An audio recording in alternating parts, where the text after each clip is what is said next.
Hey everyone, it's Sun Types, and normally I don't do this, but this week I think I want to talk about the tournaments that happened this past weekend, the IRL tournaments. Usually I don't look at IRL tournaments too much because there aren't that many of them, and the results are kind of weird sometimes. Not in like a good weird, but like so generic weird. But this week they're interesting, and there's some controversy, a bit of drama. Um, Actually, there's more drama last week, I think, but that's not reflected in the results themselves. First of all, take a look at and I'm going to be taking a look at the lists and breaking them down a little bit.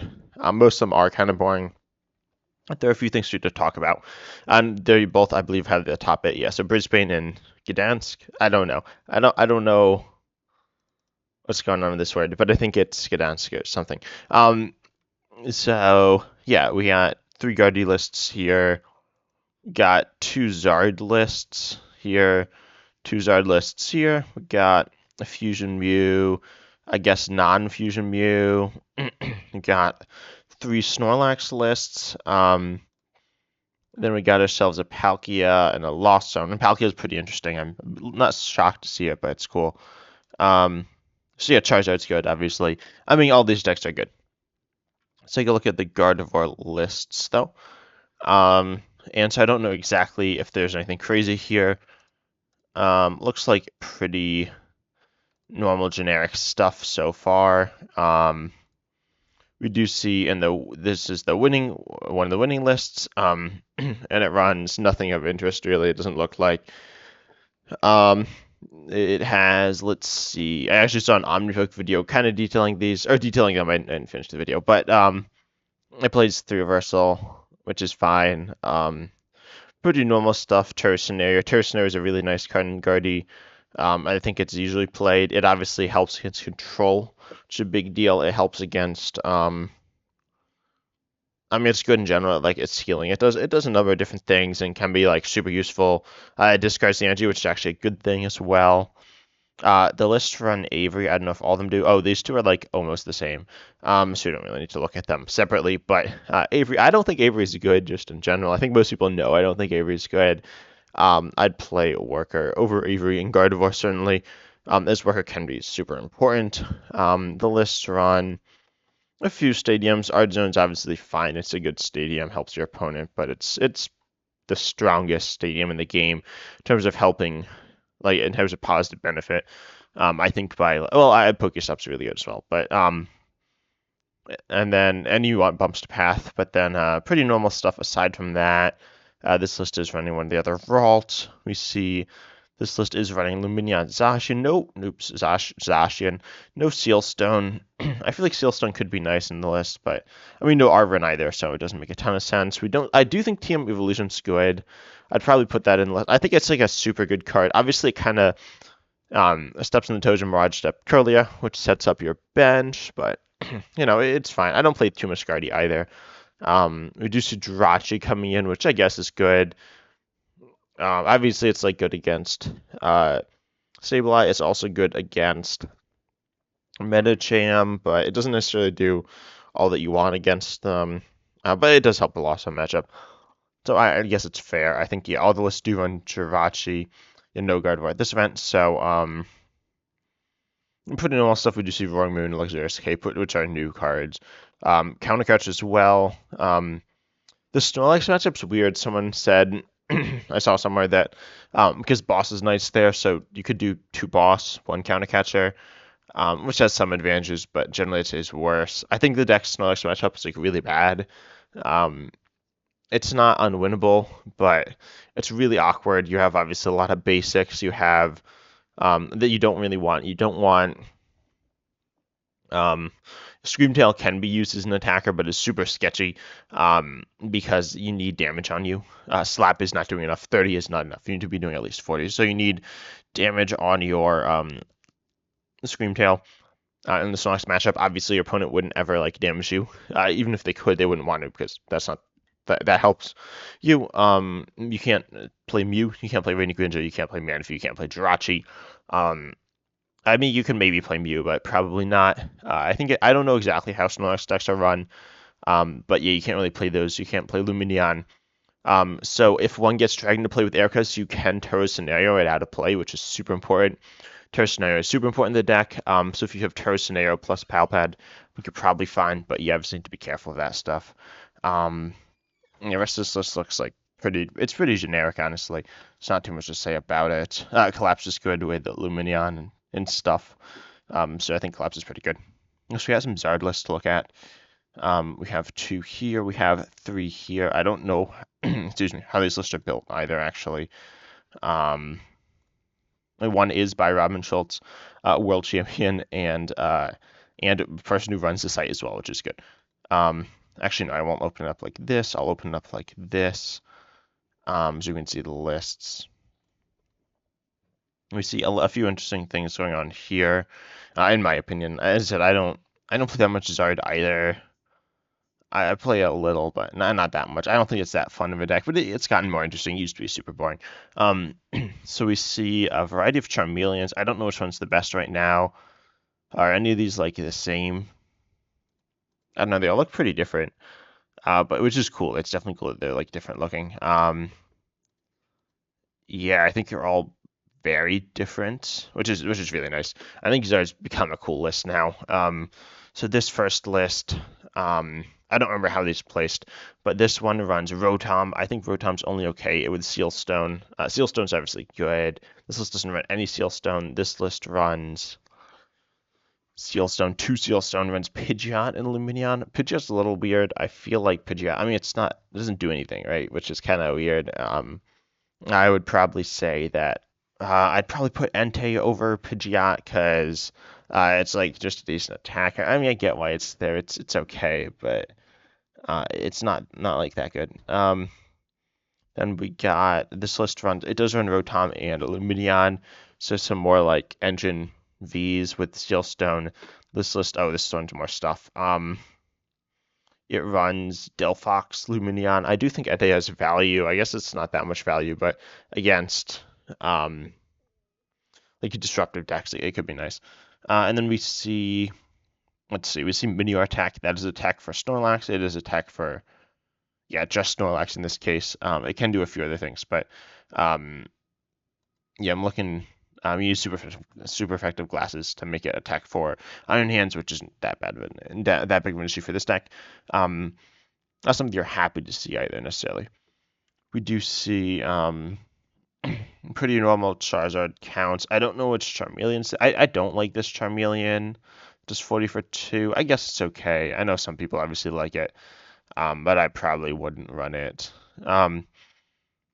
Yeah, I'd probably run a split like this or a split like. I'd probably run a split like this. Pidgey obviously is good. Or Pidgeot. I think Pidgeot's better than Barrel. I was really surprised to see this Bidoof. I feel like it doesn't do that much, but I guess it's fine. It really doesn't matter too much with the pre-evolutions, let's be honest. And then we see, let's see, we see Turos, as Turos played most. Turos has not played most of these. Obviously, it's a bit situational. It's like healing, it's re-acceleration, but it's also a supporter that doesn't like do a ton. It's fine. This is, I think, the only list with Team Evolution. I think Team Evolution is only okay. You can't really use Pidgeot with Team Evolution. You have to use Barrel, but that's fine. We'll actually put the Barrel lists next to each other. I think we see Radiant Zard. We don't see it in all the lists. We see it in most of the lists, but not all of them. We see this one with Arven. If I was playing Arven, I'd definitely run at least one Team Evolution. I feel like it's a good card. And then let's see. This list runs for Iona. Yeah, I think for Iona is probably the best way to play it. I mean, Iona is really good. This is, are these both? Yeah, these are both for Arven, neither with TM Evolution. Even if you just had the Pidgeots, I think TM Evolution is still good for the. I guess it's actually not that good. You need 2 Charmeleons then, but I don't know. It feels kind of weird to not run it. I feel like it could have value. But like I wouldn't do. I feel like Arven gets value from the TMs. Because like Searching Defiance Fan and Vitality Man they're good cards, but they're not like insane cards. But the TMs get really high value. And Vengeful Punch as well. And then this list though runs 4 colors experience, not super absurd, but it does run Kermit, which is so sick. I think Kermit as a tech is really fun. It's something I'm really happy to see. I think it's really unique. Something that we will see more of. It is just good as a free attacker, which is really nice. It's kind of weird. It kind of works the same as Radiant Ninja, Radiant Charizard, but hits like last 3 vacuums as well to feed. Although I guess they usually run 2. Nah, they usually run like 1 or 2. I was thinking they usually run like 1, but some lists definitely obviously do run 2 vacuums as you can see here. But this list running 3, so you can get more value out of it, out of the Cramorant. I feel like it's a little weird. I would run, or no, I guess you don't need a stadium because vacuum kind of functions as a stadium bump. You're not trying to loss on your own cards as well either. Yeah, cool list though, and obviously vacuum feeds per barrel. Uh, Collis is a hand grower though, which is not good for per barrel. So that's a little weird. This list running some weird. It's just running a bunch of cards. It's running like all the text, but nothing actually that crazy going on here. Despite it looking like a long list. Then we see this list. We see Lost City. Lost City is good, I guess. I guess it's there for Lost Zone. I'm not sure what matchup it's there for specifically. It obviously can be useful in a number of matchups from beginning against gardevoir. It's a good card. It's a very solid stadium. I don't know if I'd prioritize it over Art Zone because obviously you can have setup issues with this deck, but you don't really get punished for Lost City either, so it's fine. Then yeah, that's it for I think Charizard. We could like talk more about the specifics, but that doesn't seem super useful. We got some Mew lists now. And yeah, we'll talk about these. So this is a fusion Mew. I imagine they're very different. I'm pretty sure this is like Mew without fusion energy. Yeah, and then so we don't see too much crazy stuff going on with any of these lists. It looks like we do see Grabber. I don't think Grabber is a good. I'll say that. But obviously it does have some value. We see Path, Taros. Iono is a little bit of surprise in the list like this, but it's not like I've ever seen anything crazy. It's Iono. I guess Taros is pretty common. Grabber is like somewhat common.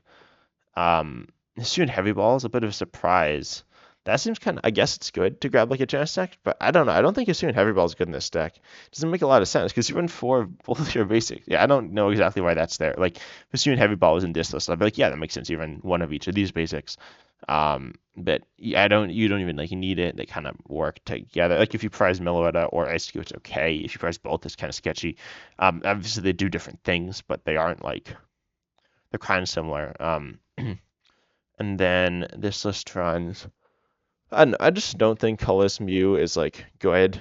I think it's a bad deck. Again, Avery bad card. In my opinion, I know a lot of people think Avery's very good. Obviously oops, can you see this? Yeah, okay, you can still see it. 4 vacuum is like 4 vacuum plus path. I'd probably run. I don't know. I do think 4 path would be good as well. I don't know. I don't play like the Colorless Mew. I just don't think it's good. Obviously, a lot of people do. You don't get that high roll potential, but you do have like some healing and stuff like that. It's a solid deck. It's just it's a very like easy, simple deck in my opinion. It's not like super easy, but it's pretty easy. Let's see. Then we got Snorlax. Actually, we'll take a look at Tord's control list. So obviously, part of the drama also was Tord, who got caught cheating at I don't know his event. I think it was like a week ago. It might have been LAIC. Did Tord day 2?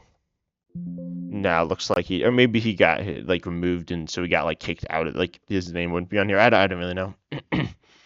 If I'm not mistaken, he is part of the Limitless crew. Maybe he just works with some of them.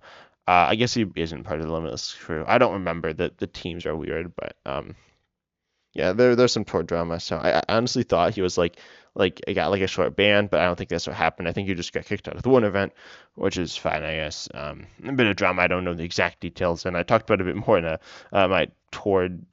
Where I played this deck, I actually played this deck. Kind of interesting. Didn't talk about too much what it does though. It's Lost Zone. Obviously, it's just kind of Lost Zone. It's just like whatever. It's just Lost Zone. Some people are thinking this deck's like crazy. It's not. It's just like Lost Zone. It has some weird stuff though. I played it, and the really sketchy thing is only 1 of each of these cards. Obviously, you can only have 1 of this, but 1 of this, 1 of this, 1 of this is actually normal, and 1 of this, 1 of this, 1 of this, 1 of this. So if you like Lost Zone, like if you comfy, you can easily hit like 2 of them, and then you're kind of screwed. So I know it's kind of weird and like sketchy, but you obviously have Kyogre reading Radiant Greninja. Sableye for spread, which is a good increment for that like light damage. Then you have Roaring Moon, a very decent attacker, which just hits really hard. You have Iron Hands as well, which is good. And then Palkia. Palkia is really interesting. It allows for a fast Radiant Greninja. Um, assuming you're able to kind of like get the energy in your discard, but allows you to use Radiant Greninja faster, like use its ability more freely, and then accelerate and then attack with it turn 2. And then you can also attack with Palkia. Palkia is a big HP Pokemon. Um, it's arguably like it's like a water type version of like I was gonna say it's like a water type Goodra or like a water Goodra V-Star, water type Giratina V-Star, but it's not really like them. It's kind of similar, but obviously not the same. Um, and then we see I don't know, it's actually not that crazy. It doesn't play any Gust, which seems really bad, and I don't think Palkia is a particularly good card. You're gonna miss it a lot of the time as well. You can like use it later in Pal Pad and Gear and then kind of guarantee it. But even that's kind of sketchy. I don't know. I don't think this list is that good. I think there are some like the attackers are good. I don't like. I don't love this build. I think Kyogre's not great. Kyogre takes up a lot of space in the deck, forcing you to play like more of other cards. Like Recycler isn't that good of a card. Also, normally I'd say 3 Rod, but then you cut the Recycler. Rod could be cut for like a Clara or something. And obviously I'm not a big fan of Pokestop. I don't think it has a ton of value in this deck. Unless you run through faster, but you play lots of one of Pokemon, so you then have to use rods earlier. But then you can't use the rods for Kyogre, then you have to Energy Cycle for Kyogre, and then all your deck's all energy, and then all of a sudden, like you have all these issues. I guess that last point was kind of not right, but aside from that, like it will cause issues. So yeah, but it's fine, nothing crazy. But then we gotta talk about the other controversial card, which is it's Snorlax. And should it be honestly banned? Oh yeah, yeah, we'll talk about Palkia after. Snorlax is a bit controversial right now. It's just super annoying to play against. And yeah, it's like not interesting to play as either. I don't think any of these lists are anything crazy. But you see Crabominable in all the lists, which is interesting. Honestly, Crabominable is kind of weird. I played with it. I played with that. It's super important in the mirror. If you don't have it in the mirror, you will lose. But aside from that, it's like obviously kind of sketchy. As like you don't really want it in play. I guess it's not like trash, but it's such a simple deck. You just stick block Snorlax in the active, hope your opponent can't get out of it. And then you also have energy removal, but only a little. I don't think we see hammer in any of these lists. Oh, these are the same 2 lists, identical. Someone just copied the list. Wow, that's a little boring. Or maybe they like work together, which is fine, but a little boring. It seems highly unlikely that 2 people have like the exact same play styles. It is possible, but unlikely. So yeah, we'll close one of these. Obviously, Erica's Invitation super important. We just see Echoing Horn. A lot of people like play around Echoing Horn. You should don't discard your Pokemon, but also you want to keep them out of your hand. And if your opponent just like sitting there, then you probably want to Erica's to trap something. Obviously, something like Churros will allow like a counter to this deck. Yeah, this deck's like super boring though. I'm interested in hearing your thoughts down below on this deck. If you think it should be like banned or something, I don't think it. I guess Snorlax shouldn't be banned. I don't think it's an interesting card at all. It's not like really play like because there's Mawile, and Mawile is like in my opinion actually a cool card. And this isn't. It can be useful. Um, Generally though, I don't think it's that useful. It obviously has. Yeah, no, it has like a decent HP as a basic. It's overall like a good card. I think Mimikyu is kind of weird as well. I think it's good with Psychics. It obviously buys time. It doesn't function very interestingly in the deck. Um, I've also always found Pidgeot. No, Pidgeot is there to infestall. Um, yeah, I don't need to talk too much about the specific Luxurious Cape. Honestly, I'm not a. Oh, that's there from Mimikyu. Yeah, that's pretty good. And then you get a bunch of different things. They're all pretty good. Um, And then lastly, Palkia. Palkia, this list is actually super sick. You obviously have Palkia, which is good. I talked about that before. You have Ice Rider. Ice Rider is just a very good Pokemon. It's probably like I'd describe as a solid VMAX. So Chimpao for a few different things, big damage potentially, but not necessarily. But then you also obviously have the Energy Search, which is really important sometimes. That's part of why there's a lot of switch in this deck. You have Suicune, you have Vinny Greninja. And then you have the canceling clones who can do some of those shenanigans. The BUEX, you can't really power that up very well, I don't think. No, but it is like a pivot. It's a decent card, and Baby Mew. Um, Honestly, nothing crazy, just like a very simple water box, but it's a pretty cool deck, not one that we see too often. So overall, I think the meta's kind of interesting.